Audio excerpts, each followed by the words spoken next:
এপিসোডে আমরা দেখেছিলাম লিলিকে তার মা জোরপূর্বকভাবে জেনিফার হিল বা মেন্টাল হসপিটালে পাঠিয়ে দিয়েছিল এবং অন্যদিকে কর্নেল ফুলার হ্যানলনকে তার সিক্রেট স্পাই মিশনের সম্পর্কে বলে এবং সেখানে তারা খুঁজে পেয়েছিল প্রায় অনেকগুলো লাশ। তবে আমাদের মাথায় প্রশ্ন আসে, এই লাশগুলোর সাথে পেনি ওয়েজারের সম্পর্ক কি? আদৌ কি পেনি ওয়েজারের সাথে এই লাশগুলোর কোনো সম্পর্ক আছে কিনা সেটাই জানার চেষ্টা করব। তাহলে আর দেরি কিসের, চলেন এপিসোড 6 শুরু করা যাক। ঘটনা শুরু হয় 1908 সালে। একটা কার্নিভাল মূলত সার্কাস আর মেলা সম্মিলিত একটি উৎসবের আয়োজন। এই কার্নিভালে ফ্রান্সিস নামের এক ছেলেকে দেখানো হয়। সেই ছেলেটা একটা মেলার মধ্যে যায়। পরিবেশটা কিছুটা টানটান উত্তেজনাপূর্ণ খেলা দিয়ে ভরা। একটা খেলার মধ্যে কিছু হলুদ চুলওয়ালা ক্লাউন পুতুলকে দেখা যায়, যার মধ্যে লাল চুলওয়ালাও একটা পুতুল, যেটা ঈদকে ইঙ্গিত করে। তার নিচে কচ্ছপের পুতুলও ম্যাটেরিয়নকে ইঙ্গিত করে। সেখানে নির্দিষ্ট দেয়ালে 3টা টার্গেট এবং পাশে কিছু একটা লেখা আছে। সেখানে গুলেলও ঝুলানো। তখন সেখানে থাকা সার্কাসের রিং মাস্টার তাকে ডেকে একটা তাঁবুর ভেতর প্রবেশ করতে বলেন। তবে রিং মাস্টারের ডাকার ধারণটা খুবই অদ্ভুত ছিল। বলতে গেলে পেনি ওয়েজারের প্রথমে ডেইরির বড়দের মনে বাচ্চাদের প্রতি মায়া মহব্বত একদমই উঠে গেছে। এই জন্য বাচ্চারা ভয়ে থাকলেও তারা বড়দের সাথে সেটা কখনোই শেয়ার করতে পারে না, আর করলেও তারা বিশ্বাস করে না এবং এটারই সুযোগ নেয় পেনিওয়েজ। তবে সে মূলত বছর পর পরে সে বাচ্চাদের ভয় দেখে খেয়ে নেয় এবং আবারও হাইবারনেশনে চলে যায়, ঠিক 27 বছরের জন্য। ফ্রান্সিস তবুও ভেতরে যাবার আগে বেশ কিছুটা দূরেই একটা সাদা ক্লাউনকে হাতে লাল বেলুন নিয়ে বসে থাকতে দেখে। এরপর ফ্রান্সিস যখন ভেতরে ঢোকে তখন একজন লোককে দেখা যায় পিয়ানো বাজাতে। ফ্রান্সিস কিছুটা সামনে গেলে দেখতে পায় দুজন যমজ বোনকে, যাদের পেট একজন আরেকজনের সাথে নাড়ি ভুড়ি দিয়ে জুড়ে ছিল। সেখান থেকে ভিড় পেরিয়ে কিছুটা সামনে বাড়াতেই সামনে অন্ধকার। সে একজোড়া হলুদ চোখ দেখতে পায়। সেটা আসলে পেনি ওয়েজারের চোখ ছিল। ফ্রান্সিসকে অন্ধকারে কোন থেকে কেউ যেন ডাকছে। সে ভয়ে ভয়ে পা বাড়িয়ে সামনে যেতে হুট করে দিয়াশালায় এক কাঠি জ্বালিয়ে আলোয় আসে এক জরাজীর্ণ কঙ্কালের মতো রোগা এক পাতলা এক বৃদ্ধ লোকটা ফ্রান্সিসকে ভয় দেখাতে থাকে। সেখানে ভয়ে ফ্রান্সিস ছুটে তাঁবু থেকে বের হয়ে তার বাবার সাথে ধাক্কা খায়। ফ্রান্সিসকে তার বাবা বলেন, এটুকুতে ভয় পেলে হবে, সাহসী হতে হবে। এই বলে একটা গুলেল দেয়, যেটা পেয়ে ফ্রান্সিস খুবই খুশি হয়ে যায় এবং এই গোলেলি হয়তো সামনে ইটের বিরুদ্ধে অস্ত্র হিসেবে কাজ করবে। এরপরে ফ্রান্সিসের বাবার সাথে গাড়িতে কিছু দূর যাওয়ার পরে তাদের গাড়ি হিট হয়ে থেমে যায়। ফ্রান্সিসের বাবার নিজের কাছে যা টাকা ছিল সব টাকা দিয়ে পানি কিনতে আনতে পাঠায়। আসলে সার্কাসের বিভিন্ন খেলায় বাজিতে সব টাকা খরচ হয়ে গেছে, এখন তার কাছে কোনো টাকা নেই। ফ্রান্সিস এক বোতল পানি আনতে যায়। টাকা কম হওয়ায় পানি বিক্রেতার মেয়েটি ফ্রান্সিসের গুলটি দেখে সেটা রেখে দেয়। তখন ফিরে এসে বাবা যখন জিজ্ঞাসা করে গুলটি কোথায়, তখন ফ্রান্সিস বলে, আর জানি না। এখানে আরেকটা কথা বলে রাখা ভালো, পানি বিক্রেতা মেয়েটির নাম রোজ। তারপরে রোজ আর ফ্রান্সিসের মধ্যে ভালো একটা বন্ধুত্ব সম্পর্ক গড়ে ওঠে। বাকি বাচ্চারাও সাথে খেলতে খেলতে ফ্রান্সিস ছুটে জঙ্গলের ভেতরে ঢুকে যায়। পিছন থেকে রোজ তাকে ডাকলেও ফ্রান্সিস তা শুনে না। জঙ্গলের ভেতরে ফ্রান্সিসের পিছনে সেই জীবজন্য বৃদ্ধ হাড্ডি লোকটা। এই লোকটার চোখ বাইরের দিকে এবং দাঁতগুলো একদম ভয়ঙ্কর আকৃতির। একটু মানুষের মতো 2 পায়ে পিছু করলেও পরবর্তীতে 4 পায়ে ফ্রান্সিসকে পিছু নেয়, তার উপর আক্রমণ করতে যাবে। সেই সময় গুলেল দিয়ে রোজ আঘাত করলে পেনিভাইজ আহত হয়। পেনিভাইজের রক্ত বের হয়ে যাওয়ার সাথে সাথে উপরের দিকে উঠে যায় এবং এই নির্দেশ করে পেনিভাইজ হচ্ছে পৃথিবীর বাইরের এন্টিটি, যেখানে অভিকর্ষণ ক্ষমতা পৃথিবীর থেকে ভিন্ন। এখানে কথা হলো, পেনিভাইজ সামান্য গোলের আঘাতে আহত হলো কেন? এর কারণ পেনিভাইজ ফিট করে বাচ্চাদের, যাদের ভয় দেখিয়ে সে নিজের শক্তি বাড়ায়। মানে ভয় আতঙ্ক তাকে শক্তি যোগায়, উল্টো দিকে সাহস আর বিশ্বাস তাকে দুর্বল করে। এটা তারই ফলাফল। এরই সাথে গল্প চলে আসে মূল টাইমলাইনে 1962 সালে, যেখানে জেনিফার হিল হসপিটালে লিলির মা ডাক্তারের সাথে কথা বলছে। ডক্টর লিলির মাকে জানায় লিলির মানসিক অবস্থা এর চেয়ে বেশি খারাপ হলো, তার ফাইনালি সিদ্ধান্ত নিতে হবে। আর সেই ফাইনাল ডিসিশন হলো লোব অ্যাটমি, যেখানে রোগীর ফ্রন্টাল লব মানে মস্তিষ্কের কিছু অংশ কেটে বাদ দিতে হবে, যেটা করা আসলে সম্পূর্ণ অবৈধ এবং এই কাজটা করার জন্য তাদের অন্য জায়গায় অপারেশন করতে হবে। তবে লিলিকে এখন হসপিটাল থেকে রিলিজ দেওয়া হবে, কিন্তু যাওয়ার আগে লিলি এই হসপিটালের হেড নার্স এর সাথে কথা বলে। নার্স তাকে ভরসা দেয় এবং তার কথা বিশ্বাস করে। এমনকি এও বলে যে মানুষ শুধু যেসব জিনিস বিশ্বাস করে সেটা আসলে নিজের চোখে দেখে। এর মানে সে বলতে চাইছে কোনোভাবে যদি আসলে সত্যটা সবাইকে দেখানো যায় তাহলে হয়তো লিলির কাজটা হয়ে যাবে। এরপরে তার দেয়ালের রুমে একটা হোলি ক্রস দেখা যায়, এমনকি সে লিলির কচ্ছপের ব্রেসলেটটা পুড়িয়ে দেয়। বাচ্চাদের কথায় বিশ্বাস আর ভরসা করার কিছু লোক এখনো পাওয়া যায়। এরপর আমরা দেখতে পাই পুলিশ চিফ ক্লিন্ট বাওয়ার্স এর কাছে যে কিনা রনির বাবা হাল্কের সাথে দেখা করতে এসেছে। সে মূলত এসেছে হাঙ্ককে ভয় দেখিয়ে তার কাছ থেকে কনফেশন নিতে, যেটা কাজটা আসলে হাঙ্ক কখনো করেনি। ক্লিন তাকে থ্রেট দিচ্ছিল যে সে যে সিগারেট খায় সেটা অ্যাম্বাসি গোল্ড, সেটা থিয়েটারের আশেপাশে পাওয়া গিয়েছিল এবং কোনো না কোনোভাবেই তাকে এই সিগারেটের প্যাকেট দিয়েই ফাঁসিয়ে দেওয়া হবে। এখন সে স্বীকার করুক বা না করুক, অন্যদিকে রনিকে দেখা যায় ডেইরি হাই স্কুলে তাকে সবাই বুলি করছে, তাকে আর তার বাবাকে নিয়ে নানা ধরনের কথা বলছে। স্কুলের বাচ্চারা রনি লকারের মধ্যে হ্যাঙ্কির নামে লাল রঙে খারাপ কথা লিখেছে। এইসব রনি নিজের হাত দিয়ে মুছতে গেলে হাত দিয়ে লাল রং দিয়ে ভরে যায়, যেটা দেখার পর রনি থিয়েটারের কথা মনে পড়ে। এবার রনির সাথে যা হচ্ছিল সেটার ঘটনা লিলির সাথে হয়েছে। তার বাবার মৃত্যুর জন্য তাকে দায়ী করে পিকলসের কুটা তার লকারে রাখতো। রনি তার নিজের হাত ধোয়ার জন্য ওয়াশরুমে চলে যায়, যেখানে লিলিও আসে তার সাথে কথা বলতে। রনি লিলির সাথে রাগারাগি করলে লিলি তাকে জানায় সে সবাই পাগল মনে করে, আমার বারবার জেনিফার হিলে যাওয়া লাগে। সুপার মলে পিকলস কোর্টে ঘটনার পর আমি যদি এখন থিয়েটারে মনস্টার বেবির কথা বলি, কেউ কি আমাকে বিশ্বাস করবে? আমাদের চাই এখন প্রমাণ। মানুষ যা চোখে দেখে তাই বিশ্বাস করে, তাই আমাদেরকে সবাইকে সত্যিটা দেখাতে হবে। রনি জিজ্ঞাসা করলো লিলি সবাইকে এইসব কিভাবে দেখাবে। লিলি তাকে জানায় তার কাছে একটা ক্যামেরা আছে, তারা সেই এন্টিটির ছবি তুলবে। তখন রনি জানায় ছবি তুলে সেগুলো বাধাই করবে কি করে। ছবি বাধাই করতে গেলে যদি তারা সেগুলো ফেরত না পায়, তখন লিলি জানায় এই ব্যাপারে হয়তো আমাদেরকেও সাহায্য করতে পারবে, চেনা জানার মধ্যে একটু খোঁজ নিতে হবে। অন্যদিকে কর্নেল ফুলারের কাছে একজন অফিসার এসে জানায় তার মাটি খনন করে সেদিন গাড়িটা উদ্ধার করেছে সেটা আসলে 1935 সালে ব্যান্ডলে গ্যাং ম্যাসাকারের। এই সাথে আবার সিন চলে যায় 1908 সালে রোজ আর ফ্রান্সিসের কাছে, যারা জঙ্গলে ছুটে গিয়ে বের হয়ে আসে পেনিভাইজার হাত থেকে বাঁচে।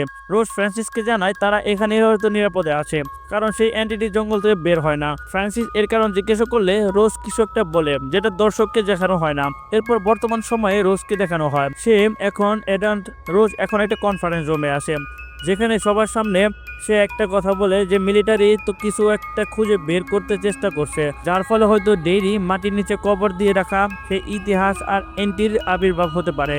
তবে আমাদের উচিত মিলিটারির কাছে এখনো এই সময় থাকতে চিঠি পাঠিয়ে তাদের থামানো। আসলে তারা হয়তো বুঝতে পারছে না তারা যাকে লুকাতে চাইছে মিলিটারি তাকে খুঁজছে। রোজকে তার কমিউনিটির একটা ছেলে এসে আন্টি ডাকে এবং কিছু কনফারেন্স শেয়ার করে। রোজ তাকে এসব থেকে দূরে থাকতে বলেন এবং সেই সেমিনারের লোকজনকে হয়তো কোনো সংগঠনের সদস্য, যারা হয়তো কোনো রিচুয়ালের সাথে জড়িত আছে। অন্যদিকে জেনারেল শ কর্নেল ফুলারের সাথে দেখা করতে এসেছে। তাদের কথাবার্তায় এটা বোঝা যায় বেশি সময় নষ্ট করার মতো সময় নেই, যা করতে হবে খুব তাড়াতাড়ি করতে হবে।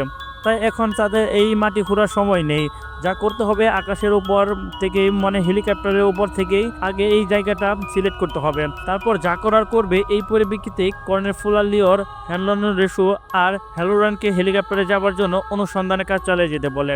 যাওয়ার আগে ফুলার হ্যালোরানের হাতে একটা প্যাকেট দিয়ে সেটার মধ্যে একটা গুলেল ছিল। এটা মূলত রোজ আর ফ্রান্সিসের সেই গুলেলটি, আর কর্নেল মূলত সেই ছোট ছেলে ফ্রান্সিস, যেখানে একজনের নাম রিয়াল হ্যানলন আরেকজনের নাম হ্যালোরান।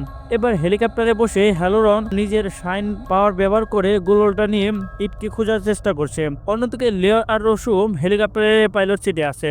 হ্যালোরন নিজের সাইনকে ব্যবহার করে লিওরকে দিক নির্দেশনা দিচ্ছিল। সে তখন হেলিকপ্টারকে ইটের দিকে নিয়ে যেতে বলে। হঠাৎ করে সে ট্রান্সে চলে যায়। সে নিজের সাইন ব্যবহার করে ইটের ডোমেনের মধ্যে প্রবেশ করছে। হ্যালোরন চোখ খুলে নিজেকে একটা ড্রেনের মধ্যে বন্দি পায়, যেটা আসলে ইটের মেইন বেস। এখানে একটা সার্কাসের তাপের ভেতরে প্রবেশের পথ দেখা যায়, যেখানে লেখা ছিল Penney eyes the dancing clown. এটাই কিন্তু সেই গেট, যেটা খুলে পেনি নিজের অসাধারণ নাচ বেভারলিকে দেখিয়েছিল। এরপর যখন তাপর দরজা খুলে অন্ধকারে পেনি ওইজার শুধু হলুদ চোখগুলো দেখা যাচ্ছিল। পেনি ওইজার তখন ভয়ঙ্কর গলায় তাকে জিজ্ঞাসা করলো তুমি কে, কারণ সাধারণ মানুষ তো পেনি ওইজারের ডোমেনের মধ্যে প্রবেশ করতে পারে না। এই ব্যাপারটা পেনি ওয়াইজের মোটেও খুশি হয়নি। হ্যালোরন এটা থেকে খুব ঘাবড়ে যায়, মানে মিলিটারিরা যেটাকে কোল ওয়ারে নিজের ওয়েপেন হিসাবে ব্যবহার করতে চেয়েছিল, সেটা আসলে তাদের ধরা ছোঁয়ার সাধ্যের বাইরে। পেন ওইজার চোখের দিকে তাকাতে হ্যালোরন ভবিষ্যতে কিছু ঝলক দেখতে পেল, যা মূলত একটি ডিরেক্ট থ্রেট ছিল। সে বলতে চাচ্ছিল এখান থেকে চলে যা, না হয় মারা পড়বি। ভয়ে আতঙ্ক হয়ে হুঁশ ফিরিয়ে হ্যালোরন দেখে সে আশেপাশে অসংখ্য বাচ্চার লাশ বাতাসে ভেসে বেড়াচ্ছে, যাদের জিনিসপত্র উপর থেকে নিচে পড়ছে। মানে ইট তার শিকার ধরে এখানে একদম ট্রান্সটে রেখে তারপর যখন ইচ্ছা হয় তখন খেয়ে নেয়। এরপর হ্যালোরন তাদের মধ্যে নিজের দাদিকেও দেখতে পায়, যে তাকে ভয় দেখিয়ে বলে এখান থেকে চলে যেতে। হ্যালোরনের দাদির কাছেও সাইন পাওয়ার ছিল, আর সেও ইটের সাথে পাঙ্গা নিতে গিয়ে তারও হয়তো এই অবস্থা হয়েছে। এজন্য হয়তো সে তার নাতিকে সাবধান করতে এসেছে, এটা থেকে দূরে থাকো, এ কোনো সাধারণ এন্টিটি নয়। ভয়ে হ্যালোরন সেই টেনে মুখ খুলতে চেষ্টা করে। হ্যালোরন আসলে হেলিকপ্টার দরজা খুলছিল, ইটের ডোমিনে তার শুধু আত্মায় প্রবেশ করেছিল, আসল শরীরটা হেলিকপ্টারে ছিল। ট্রান্সটে হ্যালোরান হেলিকপ্টার দরজা খুলে ঝাঁপিয়ে পড়তে চেয়েছিল, যাকে অনেক জোর করে লের এসে তাকে ঝাঁপ দেওয়ার থেকে আটকায়। আর সেখানে তারা পারমিশন নিয়ে কোনো মতে বেস ক্যাম্পে তারা তিনজন ফিরে আসে। বেস ক্যাম্পে হসপিটালে হ্যালোরানের সাথে দেখা করতে এসেছে। হ্যালোরান তাকে জানায় এই এন্টিটি এখন জেনে গেছে আমরা তাকে খুঁজছি, যেটা একদমই ঠিক হয়নি। বড় কোনো বিপদ হয়তো সামনে হতে পারে। তারা যেভাবে ভাবছে ইট তাদের জন্য কখনোই করবে না। সে হয়তো শুধু নিজের জন্য কাজ করে, তাকে পাওয়ার সাধ্যের বাইরে। কোনো কথা শোনার মতো গুরুত্ব দেয় না। উল্টো হ্যালোরনকে জিজ্ঞাসা করে তার কি কোনো কিছু চাই, এর মানে ফেভার আছে কি। হ্যালোরন জানায় তারও তার বন্ধুদের থাকার কষ্ট হচ্ছিল বৃষ্টির কারণে, কারণ হাইড আউটের মধ্যে পানি ঢুকে। এখানে আসলে ইটের উপস্থিতিতে আবহাওয়া খুব তাড়াতাড়ি রং পাল্টায়, প্রচণ্ড বৃষ্টি হয়। এবার এসবের চিন্তায় পড়ে গিয়ে চলে যায় শপিং করতে, সেই সেকেন্ড হ্যান্ড রোজের শপে। সে সেখানে রোজের সাথে দেখা করে অনেক বছর পর প্রথমবারের মতো। কিন্তু মানে ফ্রান্সিস নিজের ছেলের ডেভেলার বন্ধু রোজের কথা একদমই মনে ছিল না এই শহর ছেড়ে যাওয়ার পর থেকে। রোজের কথা তার মনে পড়ে যখন মিলিটারির কাছে রোজের লেখা এই চিঠিটা গিয়ে পৌঁছায়, যেটা সম্পর্কে সেমিনারে আলোচনা হয়েছিল। ফ্রান্সিস এখানে চাইছিল রোজ এবং কমিউনিটির সাথে কথা বলতে, যেটা তার এই ব্যাপারে একদম কাজ করতে পারে।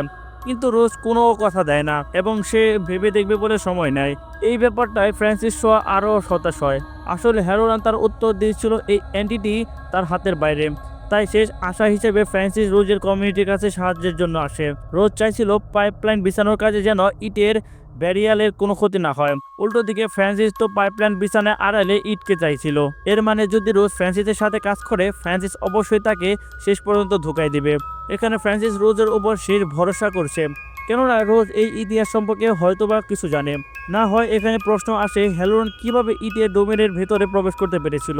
সে প্রবেশ করতে পেরেছিল এই কারণে সেখানে জেনারেল তাকে একটা গোলেল দিয়েছিল। মানে ফ্রান্সিস তার ছোটবেলায় এই গোলেলটা দিয়েছিল, যেটা দিয়ে পেনিভাইসকে আঘাত করতে পেরেছিল রোজ। সেখান থেকে জেনারেল ওরফে ফ্রান্সিস চলে যাওয়ার পর রোজ নিজেই ফ্ল্যাশব্যাকে চলে যায়, যেখানে ছোট্ট রোজ ফ্রান্সিসের সাথে কথা বলছে। ফ্রান্সিসের মন খারাপ, তার বাবার ট্রান্সফার হওয়ার কারণে দেরি ছেড়ে তাদের অন্য জায়গায় শিফট হতে হবে। এটাই তার সাথে রোজে যাওয়ার আগে শেষ দেখা। সে চায় তারা যেন তাদের এই বন্ধুত্বটা না ভুলে সবসময় এই ভালো সময়গুলো মনে রাখে। এর উত্তরে রোজ জানায় যারা ডেরি ছেড়ে একবার চলে যায় তারা ডেরি সম্পর্কে সব ভুলে যায়। এই শহর এমনকি মানুষকে সব ভুলিয়ে দেয়। এটা বলে রোজ ফ্রান্সিসের গোলটা ফিরিয়ে দেয়। এদিকে উইলিয়াম আর রিচ একটা ক্যাফের মধ্যে বসে সময় কাটাচ্ছে। তাদের দুজনের মধ্যে ভালোই বন্ধুত্ব হয়ে গিয়েছিল। তখন লিলি আর রনি আসে তাদের কাছে। লিলি আর রনি মূলত সাহায্যের জন্য তাদের কাছে এসেছে। এখন কথা হলো ইটের ছবি তো লিলি রনি নিজেই তুলতে পারবে, কিন্তু সেগুলো ডেভেলপ করার জন্য কোনো ল্যাব দিতে পারবে না। আর রনি এটা জানে উইলিয়াম বিজ্ঞানের পাগল, সে হয়তো চাইলে ছবিগুলো ডেভেলপ করতে পারবে। উইলিয়াম উত্তর দেয় সে এই কাজটা করতে পারবে, কিন্তু এই ব্যাপারটা এত কনফিডেন্সিয়াল হওয়ার কারণ কি। তখন রনি তাকে তাদের সব ঘটনা খুলে বলে। এরপর তারা চারজন চলে যায় সেই সিক্রেট হাউস আউটে। রিচ জায়গাটা দেখে খুব পছন্দ করে। লিলি জানায় এটা তার মৃত বন্ধুদের প্রিয় জায়গা ছিল। এখন চলে আসা যাক তাদের প্ল্যান সম্পর্কে। তারা মূলত পিনোওয়েজারে ছবি তুলে প্রমাণ যোগাবে, যাদের রনির বাবা হ্যাংকে নির্দোষ প্রমাণ করা যায়। এটা ছাড়া হ্যাংকে বাঁচানোর কোনো উপায় নেই। এখন সমস্যা হলো ইটের ছবি তুলবে কি করে, কে সেই অ্যান্টিটি, কেউ বা তাদের বন্ধুদের মেরে ফেলেছে, এটা তারা এখন অবধি জানে না। লিলি বলে সে শুধু আমাদের মৃত লোকজনদের রূপ নিয়ে আমাদের ভয় দেখাচ্ছে, কিন্তু সে নিজের সামনে আসে না কেন, আর আড়াল থেকে এক এক করে সবাইকে মেরে ফেলে চলেছে। এটা হয়তো অরিচার মতো কোনো কিছু। তার আঙ্কেল অরিচা নামে এক শয়তানের আত্মাকে কোনো এক রিচুয়ালের মাধ্যমে ডেকে নিয়ে এসেছিল এবং সে তাকে দিয়ে সে নিজের কাজ করাতে পারত। এসব ক্ষেত্রে অরিচা তাকে ভয় দেখাতে চায়, সে তার মৃত আপন লোকজনের রূপ নিয়ে আসতো। লিলি বলে তাহলে তুমি কি জানো সেটা কিভাবে করে? আমরা সেটা করে তাকে ডাকতে পারি, তারপর না হয় ছবি তোলা যাবে। রিচ জানায় কিছু নিয়ম কানুন করা লাগে, সেগুলো তার আঙ্কেল থেকে জেনেছে। তবে এই কাজটা কবরস্থানে করতে হয়। তারা সবাই সিদ্ধান্ত নেয় এই কাজটা করবে, কিন্তু আজকে রাতেই। তাই যে যার বাড়ি ফিরে গেল। যাবার মধ্যে উইলিয়াম আর রিচের মধ্যে একটা কথা হয়। তাদের মধ্যে দুজনে কেউ কারো কথায় বিশ্বাস করছে না। তবে উইলিয়াম যেহেতু রনিকে কিছু একটা ভালো লাগতে শুরু করেছে, তাই সে নাও করতে পারেনি। এটা নিয়ে রিচ একটু খোঁচা মেরে কথা বলে, আর দুজন হাসতে হাসতে সাইকেল করে বাড়ি চলে যায়। এ সময় হ্যালোরনকে দেখা যায়, সে হ্যালোরনের বাড়িতে এসেছে। হ্যালোরনের সাথে ডিনার করতে করতে আলাপ জমে উঠেছে শার্লটের। শার্লেট আসলে শিক্ষক ছিল। এই শহরে রেসিজমের কারণে সে হয়তো কোনো চাকরি পাবে না। হ্যালোরন জানায় হতেও পারে আরও কিছু আছে, তার প্রতিবাদী স্বভাবের কারণে হ্যালোরন এখন এখানে কোনো ঝামেলা হোক তাই চায় না, এবং আমিও সেটা অ্যাভয়েড করি। এই জন্য সে আপাতত কোনো কিছু করছে না। এসব কথা হ্যালোরনকে এখানে আসতে কোনো মতে কমফোর্টেবল ফিল করতে পারছে না। এর মাঝে হ্যালোরন তার ছেলে উইলিয়ামের কথা জানতে চাইলে হ্যানলন জানায় তার বন্ধুদের সাথে বাইরে কোনো সময় কাটাচ্ছে। কিন্তু হ্যালোরন কি করে জানলো হ্যানলনের ছেলে আসে? এটা তো সে আগে কখনো বলেনি। এমন মনে হয় যেন হ্যালোরন মনের কথা পড়তে পারছিল। এরকম ফিলিংস লিওর সেদিনও হয়েছিল, যদিও তার ওপর আক্রমণ করা হয়েছিল। শার্লেটের আড়ালে এই ব্যাপারটা নিজে জিজ্ঞাসা করতেই হ্যালোরন স্বীকার করলো তার কাছে টেলিপ্যাথিকের মতো সাইন পাওয়ার আছে। সে এমন অনেক কিছু দেখতে আর বুঝতে পারে যা সাধারণ মানুষ পারে না। এমনকি সেদিন রাতে আক্রমণকারীদের মধ্যে সেও ছিল। তবে এই পাওয়ার হ্যালোরন লিওনের উপর অ্যাপ্লাই করে না বা করতে চায় না, কারণ লিওর শুধু শারীরিকভাবে না মানসিকভাবে প্রচণ্ড শক্তিশালী, যার মুখোমুখি হ্যালোরন হতে চায় না। লিওর হ্যানলনকে আক্রমণ করার পর একদম মৃত্যুর সামনাসামনি থেকে, যেখানে অন্যদের মাথায় ভয়, পরিবারকে দেখার ইচ্ছা বা বাচ্চার আকতি কাজ করে, সেখানে হ্যালোরন মাথায় চাপছিল পরিকল্পনা। সে তখন করছিল নিখুঁত অবজারভেশন। এটা হয়তো হ্যালোরনকে বুঝতে পেরেছে সে হ্যানলনে আসলে খুব শক্তিশালী, যার সাথে কোনোভাবে পাঙ্গা নেওয়া যাবে না। তাই এখন সে সবটা স্বীকার করলো। তখন হ্যালোরন এটাও বলে যে তার দাদি শেখানো উপায় আর নিজের পাওয়ার দিয়ে সে তার বাবার আত্মার মতো খারাপ এন্টিটিকে বাক্সের মতো বন্দি করতে পারে। কিন্তু সহ সেই এন্টিটির কথা চিন্তা করছে, নিজেদের কাজে লাগানোর কথা ভাবছে। সেটা আসলে মানুষের নাগালের বাইরে। এখন রাতে কবরস্থানে রিচুয়াল করার জন্য সবকিছু রেডি করে রিচ, লিলি, রনি আর উইলিয়াম। রিচ কয়েকবার মন্ত্র উচ্চারণ করে ডাকলে কোনো কাজ হয় না। লিলির কথায় তারা এবার উল্টো দিকে ঘুরে বলল, এরপর কিছু হয় না। এক পর্যায়ে রিচ নিজেই বিরক্ত হয়ে রিচুয়াল থেকে উঠে যায়। আর বাকিরাও বুঝতে পারে এই রিচুয়াল সম্পর্কে রিচের বলা কথাবার্তা আসলে মন গড়া ছিল। এর মধ্যেই সেখানে ইট এসে পড়েছিল। সেই রিচের আঙ্কেল সহ ম্যাটি, সুজিটি ডি আর ফিল পর্যন্ত তাদের ঘিরে মৃত সবার রূপ নিয়ে তাদের ভয় দেখানো শুরু করে। সাইকেল চালাতে চালাতে তারা সবাই ক্যামেরা সেই মৃতদের ছবি তুলতে পারে। যখন তারা সেখানে চলে যাচ্ছিল, কবরস্থানে যিশুর মূর্তি তাদের দিকে তাকিয়ে একটা ক্রিপ্টি স্মাইল দেয়। তাদের মধ্যে একজন সাইকেলিং এর পিছনে পড়ে একটা জায়গায় আটকে যায়। উইলিয়াম, লিলি, রিচ আর রনি তৎক্ষণাৎ কবরস্থান থেকে বেরিয়ে হয়ে গিয়েছিল। উইলিয়ামের পিছন দিয়ে কেউ আচমকা পাশ কেটে চলে যায়। উইলিয়াম সেখানে সাহস করে এগিয়ে গিয়ে একটা ছবি তুলে সেখান থেকে বেরিয়ে আসে। এতক্ষণে লিলি, রনি, রিচের ভয়ে অবস্থা খারাপ হয়ে গিয়েছিল। এই বুঝে উইলিয়ামকে তারা আর দেখতে পাবে না। ঠিক তখনই ক্যামেরার হাতে উইলিয়াম কোনোভাবে হাঁপাতে হাঁপাতে সেখানে ফিরে আসে। তারা সবাই একে অপরকে জড়িয়ে ধরে। এটা তাদের জয়ের উল্লাস ছিল, কারণ তারা সন্ধ্যার পর বাচ্চাদের জন্য দেওয়া কারফিউ ভেঙে এসে এই অসম্ভব কাজ করে দেখিয়েছিল। এরপর উইলের ল্যাবে তারা লাল আলো জ্বালিয়ে ছবিগুলো ডেভেলপ করে। ছবিগুলোতে মৃত সব বাচ্চাদের আত্মা দেখা যাচ্ছিল। তবে শেষ ছবি যেটা উইল তুলেছিল, সেখানে একটা ক্লাউড ফিগার দেখা যায়। উইল বলে ওঠে, এটা তো ক্লাউন। এর মানে এই ক্লাউনটা আসলে কে? কিন্তু আমরা তো জানি এ আর কেউ নয়, a Pennywise, the dancing clown. এরই সাথে আমাদের এপিসোড 3 এখানে শেষ হয়ে যায়। তো কেমন লাগলো আমাদের এই এপিসোডটা? যদি ভালো লেগে থাকে তাহলে অবশ্যই কমেন্টস করে জানাবেন। তো পরবর্তী এপিসোড আসা পর্যন্ত সবাই ভালো থাকবেন, সুস্থ থাকবেন। আল্লাহ হাফেজ।